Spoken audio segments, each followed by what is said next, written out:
Hey friends et bienvenue à un nouvel épisode de Ask Patricia B. Ça va être un peu compliqué parce que vous allez peut-être entendre mon fils, il est à côté, il est sur le tapis et quand je vous parle en face de caméra, en fait, il croit que je lui parle, du coup il me répond. Ah oui, et là aujourd'hui il expérimente avec sa voix, il crie très fort, donc j'espère que ça va passer bien quand même. Voilà. Yes, I love you too. I love you. Oh, on a février qui s'approche très rapidement, c'est-à-dire le jour Saint-Valentin qui s'approche et je voulais parler d'un sujet on me pose souvent les questions dessus. J'ai eu un message en privé récemment où la personne m'a raconté qu'elle est avec un Américain, elle sortait avec un Américain depuis bientôt 4 mois, il a toujours pas dit qu'il l'aime, elle sait pas ce qu'on devrait le prendre, elle me dit j'ai déjà rencontré ses parents pourtant, on a déjà fait des bisous et compagnie, etc. Je comprends pas pourquoi il m'a toujours pas dit qu'il m'aime, je sais pas si je devrais le dire en premier, etc. Elle sait pas trop où se situer en fait. Donc aujourd'hui je vais vous parler en gros des deux sortes de I love you qu'on a souvent aux États-Unis, si ça a du sens.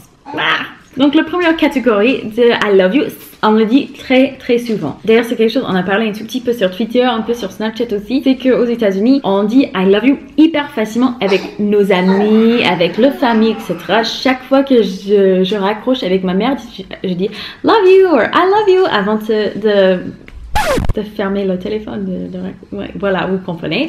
Et c'est pareil avec mes copines, ma meilleure copine, je dis je t'aime, ou si elle fait quelque chose qui me fait super plaisir, je dis Amelia, I love you. Parce qu'en fait, Amelia c'est le nom de ma fille, c'est aussi la chaîne depuis le début, mais c'est aussi le nom de ma meilleure copine aux États-Unis, donc voilà. D'ailleurs, c'est quelque chose qui me rend un peu mal à l'aise, c'est que j'ai remarqué que les gens ils disent par exemple avec ma belle-mère, je suis assez proche avec ma belle-mère, mais j'ai remarqué qu'on dit pas trop qu'on s'aime et parfois quand j'éteins le téléphone j'ai envie de dire ok gros bisous, je t'aime, ciao, mais ça se dit pas trop et du coup je me sens presque méchante de ne jamais lui dire en fait. C'est quelque chose que j'ai un peu du mal à... Psychologiquement, je suis là, genre, c'est bizarre de ne pas le dire. Par contre, on a le deuxième sens de I love you qu'on réserve pour les situations romantiques. J'imagine c'est un peu comme en France où il y a les mentalités différentes sur la vitesse de le dire. Il y a des personnes qui le disent vraiment tôt et tout souvent. Ils le disent à toutes les filles qui sortent avec, même s'il est en train de sortir avec toi et deux autres filles, vous n'êtes pas encore officiel. Il va te le dire, il va aussi le dire à trois autres filles. Donc il faut faire attention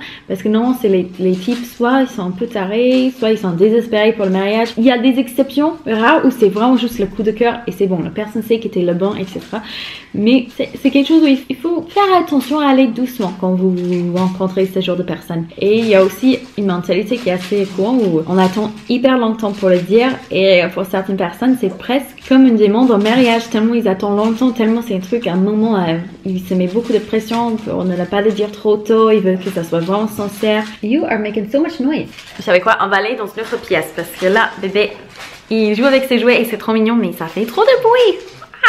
Here we go, here we go, here we go. Alright. Bon, on est dehors, il fait chaud aujourd'hui à Montpellier, du coup j'en profite par contre. J'espère que vous n'aurez pas trop les bruits de l'extérieur. Continue. Donc comme je disais, il y a des personnes pour lesquelles c'est quelque chose un peu plus comme une demande en mariage, tellement il se met les pressions, tellement c'est un truc sérieux. Je connaissais aussi des filles dans mon entourage qui disaient qu'elles voulaient le dire que une fois dans leur vie, pas une fois dans leur vie, mais à seulement une personne dans leur vie, elles voulaient pas le dire très très souvent, elles voulaient que ça reste vraiment quelque chose de spécial, de très très unique, etc. Et je sais pas trop quand vous vous comportez en France par rapport à ça, mais si vous allez aux États-Unis, il faut savoir que cette mentalité existe chez certaines personnes, pas tout le monde, mais chez certaines personnes. Hey friends, c'est Patricia qui fait le montage là, qui vous parle actuellement. Et oui, je viens de l'avenir. Avec des bisous. Et je voulais juste vous clarifier un petit point que j'avais dit dans ce clip que j'ai dû effacer parce que ça n'avait aucun sens. Normalement, ça va être entre les deux. Quand on dit I love you, ça va ni être tout de suite, ni jusqu'à la fin de vos vies, quoi. Beaucoup de personnes aiment bien attendre pour un bon moment dans leur relation. Ils aiment bien attendre pour que la relation soit très très sérieuse. Et après, à des différents niveaux.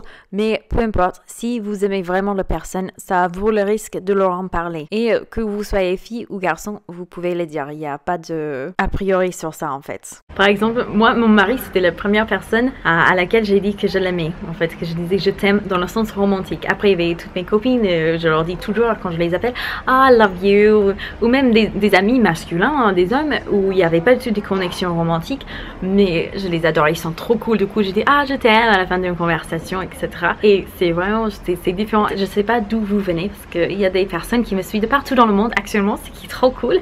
Mais si vous allez aux États-Unis, voilà les différentes mentalités qui peuvent éventuellement exister.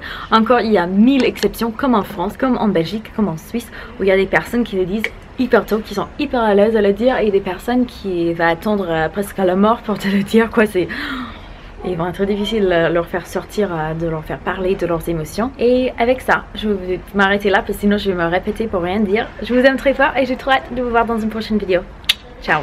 Hey, c'est le pâtissier de l'avenir du montage qui vient vous parler encore, juste pour vous rappeler vite fait qu'il y a un concours sur Instagram Action qui est vraiment cool, et il y a un concours qui va arriver dans 2-3 jours là, qui va être juste super, et j'ai trop hâte que vous voyez ça, donc n'oubliez pas de vous aller abonner sur Instagram, comme ça vous n'allez pas rater les concours. Voilà, je vous aime!